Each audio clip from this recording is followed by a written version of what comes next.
That's a little bit about Absurd. Our whole agenda is pretty simple. Is we don't have an agenda, right? Most of our meetups are just gatherings like this where we gather and just talk. Usually it's happy. Our meetups are usually held in our labs. So in Absurd we have this thing called a decentralized makerspace. I think you guys have makerspaces in this college, right?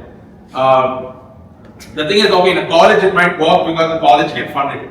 The thing is, outside of college, makerspaces are very difficult to maintain because they're fundamentally, it's very difficult to make money in that business, right? So unless you have like some, like a billionaire to give money, it's very difficult to sustain it for a long time. So at Absurd, what we've been doing, we call it a decentralized makerspace where every single member in our community, myself, Srinivasan, Aman, and everyone else, we all have like a mini lab in our house.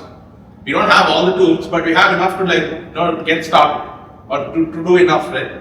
So the whole idea of a decentralized makerspace is basically if you guys want access to any specific tool or anything, someone in our community will have access to it and you can just show up to their place or you can just go to their office and get it done. So that's been something we've been doing for the last 2-3 years now, and it's worked out pretty well. At our core, Absurd, we don't have an agenda per se, right? So in fact, we do this thing called show and tell where we ask people to just bring some cool projects that they worked on, regardless of what state of completion it is in, and you guys can come and just present it and you can talk, help each other out, and take it from there. So that being said, thank you for coming.